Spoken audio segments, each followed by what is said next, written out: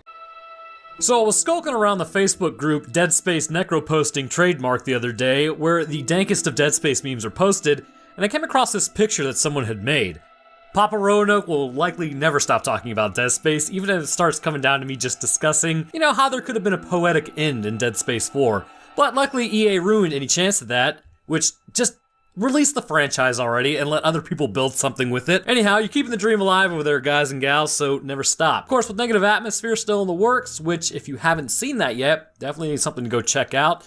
The horror survival genre is still alive and well, just in the indie section. Anyhow, speaking of Dead Space, as the outbreak continues to ransack colonies, ships, planets, mining operations, whichever, the most dangerous aspect of these outbreaks is the passage of time.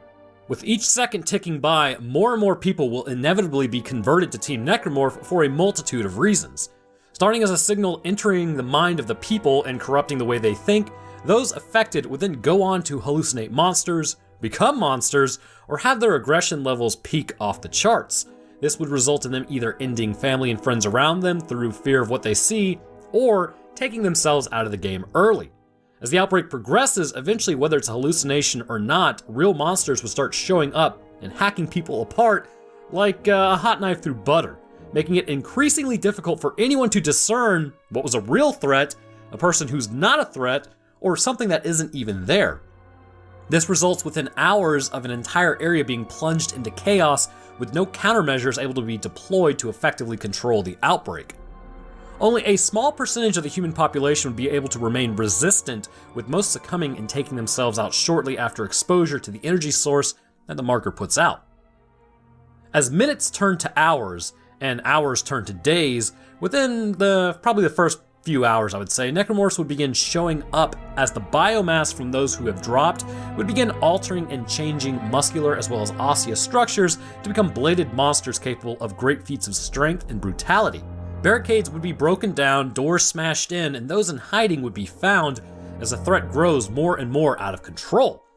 Those who are resistant at this point would also begin to suffer their own hallucinations, much like Isaac has. It can be assumed that once they do, most would not be lucky enough to survive the onslaught, and the hallucinations would probably make them be quickly taken out. Those who are immune wouldn't have to worry about the hallucinations, but still have to worry about the very real threat of others who are slowly losing their grip on reality and the monsters all around them, showing that even the immune will likely be added to that biomass as well. However, at the beginning stages of the outbreak, species currently experiencing the outbreak start in really just their regular forms, attacking, injuring, and ending others. So like, if I were to attack you, it would just basically be me attacking you. They would ultimately, though, turn into infectors, slashers, and leapers to start the first wave of transformations. As the outbreak moves into a deeper timeline, larger variants would then start showing up to decimate groups who may still have a tenuous hold on what's going on. However, even with the arrival of these larger necromorphs, this is not the only changes that will be made to the slashers, leapers, well, actually really any of them. As we have discussed before, co-opting the outbreak, a form of viral bacteria will begin to crop up everywhere, infecting people, creating pustules, and then changing the environment. And if you'd like to see a video discussing this bacteria, I will link it at the end.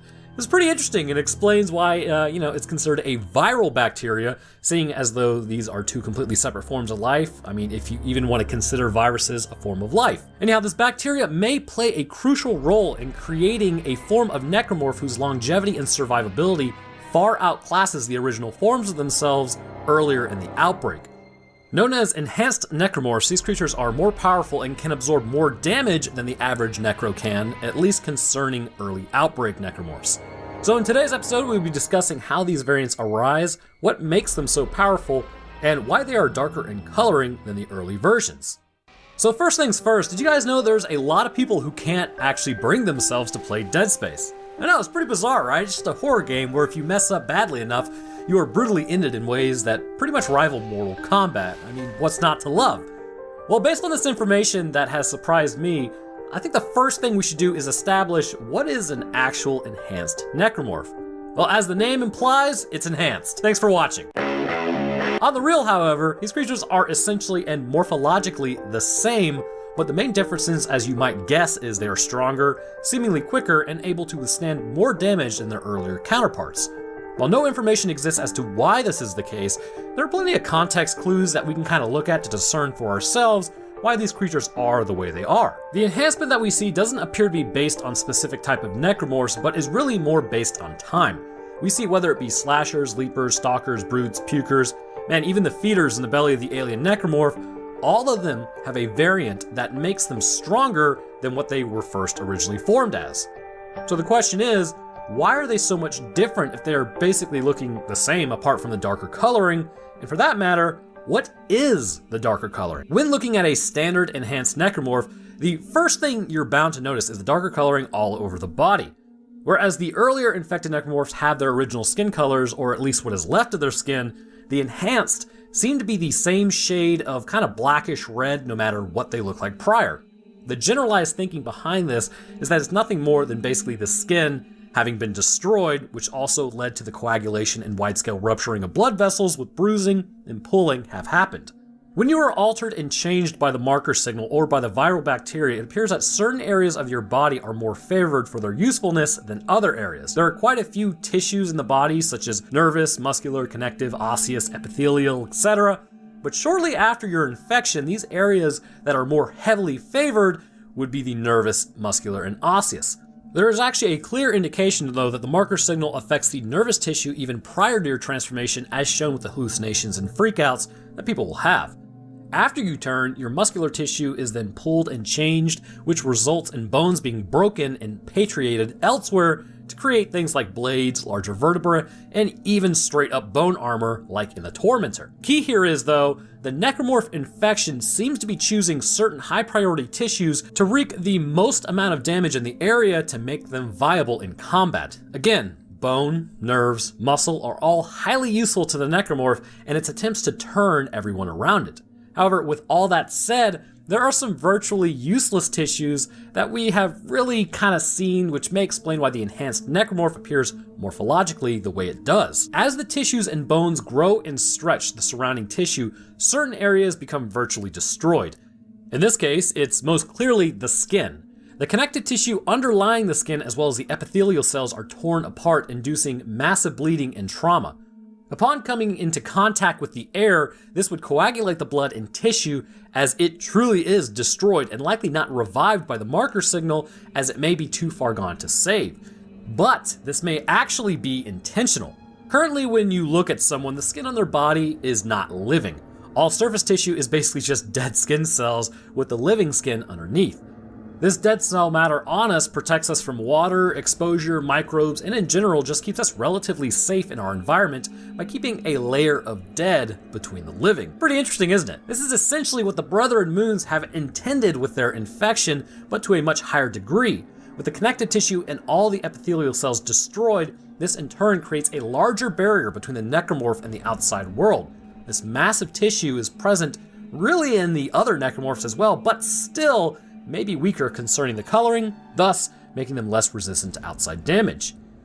If this barrier hypothesis is to be believed, and really to be believed to be a reality, this may also explain why all necromorphs can exist in the vacuum of space, exposed to the elements and dangers to it. I mean, even humans can exist out in space for about a minute with our standard meat suit that we have and the protection that it offers. Granted, it's extremely uncomfortable, but you don't instantly get bodied out there. With the necromorphs, however, this thicker, flesh allows them to exist seemingly indefinitely, or at least for the duration of the outbreak as they continue to operate. This barrier essentially is a conglomeration of skin cells, blood coagulation, and connective tissue all coming together to allow the creature to be protected from the outside to increase its survivability in all environments. However, this would take time if completed through the route of the marker signal, which is why we don't see too many enhanced necromorphs right out of the gate. It takes time for the skin to succumb and then create this covering over the body. There is a quicker way, though, around all of this, and it's predicated on how much bacteria is available in the environment. We have seen with Captain Matthias that he was just a body laying on a medical table. When an infector jumped into the room with him and turned him, he was instantly turned into an enhanced slasher. With Franco, though, really, he kind of shows up to pull you out of the asylum on Titan Station with the outbreak just happening, and then he is attacked and he becomes a standard necromorph. Well, why is this? Well, again, it's based on time. Bacteria needs to take time to divide and expand. It's clear that infectors are literally just factories for this stuff. As the infection continues, this bacteria is dividing and building up in the other end of the infector's proboscis. But at the beginning of the outbreak, this bacteria really has not built up to the levels that we would see later, ergo, those infected are injected with likely less of the bacteria, which absolutely has the ability to alter them already, but does not actually contain enough to produce the enhanced variants. However, as hours pass, this bacteria continues building in the infectors, but not just that, but those who were actually infected earlier. So this is why the one on the Ishimura, who infected Captain Matthias, was able to actually turn him into an enhanced slasher because that particular infector had been around longer, whereas the one that actually infected Franco probably was not around for that long. And you can actually see for yourself just how much of this viral bacteria has continued to build up. Take a look at the infected tentacles, exploder arms, and even crawlers that we see on Titan Station. Their glowing bioluminescent features are a direct result of the bacteria amassing and growing within their bodies. These weak areas, when exposed to air and plasma, detonate, which again, I actually have a video going over all of that and exactly why the bacteria does this and how it's doing this. But the coloring and the light produced is the main thing I want to focus on at this point. Now take a look at an enhanced necromorph. The eyes are a dead giveaway to what's actually happening internally. Every enhanced necro has the same light emitting from their eyes, which can be light yellow to a darker red depending on how long it's been exposed to and what form it has taken. The bacteria coupled with the signal continues to have a continuous impact on the body of the infected and also changes them over time. The bacteria may even act as a sort of medium with the body, infecting cells, keeping them alive through possibly something that may be replacing ATP and altering the body internally while destroying the outer portions in order to keep the internal mechanisms more functional. And considering this bacteria, at least I'm hypothesizing it to be so, is an anaerobic bacteria, that means that really it could produce energy in the absence of oxygen, which would also mean producing a barrier to keep oxygen out of the body would be beneficial to the bacteria. And not only that, but again, this may explain why the necromorphs can exist in the vacuum of space quite easily. So I think we all have a pretty good grasp now on externally why the enhanced versions are the way they are, but what is happening internally? Now, if you notice, the body does not appear to be any larger or stronger. In fact, it almost appears to be less muscular in some of the enhanced versions of necromorphs, while others do appear larger and have larger upper bodies and slashing appendages. So what makes them more resistant to damaging hits exactly if they kind of still look the same? Well, the first thing is, obviously the scab-like armoring all over their body is going to provide additional protection from damaging hits, and also make it easier for the creature to stay together in the presence of damaging blows from a force multiplier. But the bones, muscle, and nervous tissue themselves have entered an altered state, making them more connected in a way that, let's just go on to explain that. So you're sitting there, you're pretty adaptive, right? Let's say you take your meat suit on over to the gym and then you start lifting. Well, right out of the gate, within the first 2 weeks, your nervous system is the first thing to be strengthened. It is known that the nerves connecting to the spine, creating movement known as motor neurons, have their connections increased and improved, allowing you to more effectively coordinate movement. The next thing to happen is the muscle mass increases, fibers are strengthened and increased in size, allowing for more powerful contractions, leading to increased strength and also body size. And as time progresses, bones become more dense and stronger due to the muscle pulling on them, which in turn increases the overall durability of your body. So why am I telling you this? I believe all these events are taking place in necromorphs as time progresses. Upon initially being infected, you have a regular amount of human strength and connectivity between the different tissues of the body. Some may even have less strength due to low gravity environments. With the bacteria first entering the body in low levels and the signal hijacking your brain, your body is about as strong as a normal human, and thus normal force measures work against the newly formed necros. However, as time goes along, again, the barrier at the surface protects, but bones have become more durable, muscles become stronger and can more forcefully pull, and the nervous tissue likely has grown more connections to the motor neurons, leading to better strength and coordination. This strength can be seen by how they can take a hit and keep going, which would put down a newly formed necro quite quickly, or how they're able to run full speed at Isaac while the newly formed necros are slower and easier to run away from. Essentially, it's the marker and bacteria learning your body, or even possibly hijacking specifically, say, the brain, and then using the body. I believe the overall durability is going to come from the skeletal system, however. We have seen time and time again how the skeletons of necromorphs are beefed up to ridiculous proportions, so much so that it actually exits the body and breaches the skin. Whether these be new blades formed from new arms, or the vertebrae on the back, or the conglomeration known as a brute, the reality is altering this portion of the body is basically just par for the course. And this would explain why they are so freaking durable that a fully upgraded plasma cutter has difficulty cutting through them. Which, by comparison, if the audio log of the guy who literally shoots off his legs and arms with a plasma cutter is to be believed, it should only take about one hit. So to get into the importance of bone density, there are humans right now who have something known as double bone density. For some reason, their bones are just denser than average. These are people who likely have never broken a bone despite being in situations where they should have snapped like a twig. It's hypothesized that certain genes may have carried over from Neanderthal, and this may have sparked the double bone density, but what's more interesting is there's really no ill effects. They usually have a little tougher time swimming because they're less buoyant, but people go their whole lives never realizing that their bones are basically twice as dense as normal. In fact, anecdotal, I've never had my bones tested, but I probably should have broken my bones like 10 times over, or broken something at least, but despite just getting hit in football and wrestling and jumping down 3 stories from a balcony one time, I just haven't broken anything yet. But what's most interesting about all of this though is you likely couldn't pick somebody out of a crowd who had double bone density. And this is what I believe is actually happening in the enhanced necromorphs. The reason they don't appear any larger or changed in any real capacity is because of its bones.